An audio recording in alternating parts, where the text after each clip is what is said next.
Student অথবা housewife যারা আছেন, তারা শখের হাঁস মুরগির ডিম থেকে বাচ্চা উৎপাদন করতে চান এবং নিজেকে একটু স্বাবলম্বী করতে চান, তাদের জন্য একটি খুবই সুন্দর আকর্ষণীয় 80 থেকে 100 ডিমের একটি সেমি অটো ইনকিউবেটর নিয়ে হাজির হলাম আজকে আপনাদের মাঝে। অনেকে চিন্তা করেন আমরা তো একেবারেই নতুন, কিভাবে এই মেশিনটা আমরা পরিচালনা করব, বা আমরা তো কিছুই জানি না। তাদের জন্য থাকছে একটি করে ইউজার ম্যানুয়াল গাইডলাইন। বিসমিল্লাহ প্রথম চেষ্টা করে সর্বখানি সার্ভিস দেওয়ার জন্য, তারপরে একটি করে গাইডলাইন দেওয়ার জন্য, কখন কোনটা করবেন বা কখন কোনটা করা জরুরি, এটু সবকিছু লেখা আছে এখানে। এই মেশিনটাতে সব থেকে বড় প্লাস পয়েন্ট, বিদ্যুৎ চলে যাওয়ার পরে 10 থেকে 12 ঘন্টা কোনো সমস্যা হবে না। দেখেন, এটা কিন্তু শুধু একটা এসি একটি ইনকিউবেটর।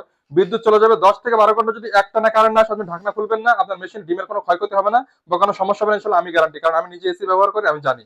দেখেন এই মেশিনটাতে পাচ্ছেন একটি করে হাইগ্রোমিটার, আর্দ্রতা দেখার জন্য, ডিজিটাল একটা হাইগ্রোমিটার পাচ্ছেন আর্দ্রতা দেখার জন্য। এবং ভিতরে ওয়ারিং ফিনিশিং একটু দেখেন, অনেকেই কাজ করে, আমরাও কাজ করি।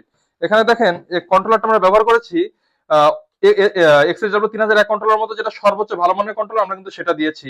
এবং সাইডে একটা অ্যাডাপ্টার দিয়েছি খুবই ভালো মানের। ভিতরে ফিনিশিংটা দেখেন, অন্যরাও কাজ করে, আমরাও কাজ করি, কতটুকু সুন্দর গোছালো এবং পরিপাটি। যে ফ্যানটা দিয়েছি এটাও ভালো মানের, হোল্ডার এবং ভিতরে ওয়ারিং ফিনিশিং, সব থেকে বড় কথা ওয়ারিং ফিনিশিং এর কথা। তো অন্যরাও কাজ করে, আমরাও কাজ করি। তো যদি কারো প্রয়োজন হয় ইনশাল্লাহ যোগাযোগ করুন। বাংলাদেশের যে কোনো প্রান্তে আমরা হোম ডেলিভারি দিয়ে থাকি। আমাদের শুধুমাত্র ডেলিভারি চার্জটা অ্যাডভান্স করতে হবে এবং প্রোডাক্টের দাম প্রোডাক্ট হাতে পাওয়ার পরে। তো যদি কারো প্রয়োজন হয় ইনশাল্লাহ যোগাযোগ করবেন। আশা করি এই মেশিনটাতে আপনারা হাঁস, মুরগি, কোয়েল পাখি সকল ধরনের ডিম আপনারা ফোটাতে পারবেন। এটাতে মুরগির ডিম ফুটবে আপনার 21 দিনে, কোয়েল পাখির ডিম ফুটবে 17 দিনে এবং হাঁসের ডিম ফুটবে 28 দিনে। তো যদি কারো প্রয়োজন হয় ইনশাল্লাহ যোগাযোগ করবেন। আপনারা যদি চ্যানেল নতুন হয়ে থাকেন অবশ্যই চ্যানেলটি সাবস্ক্রাইব করবেন। যদি ফেসবুক পেজ বা টিকটক থেকে দেখে থাকেন অবশ্যই আমাদের পেজটিকে ফলো দিবেন। ধন্যবাদ সবাইকে আমাদের সাথে থাকার জন্য। আসসালামু আলাইকুম।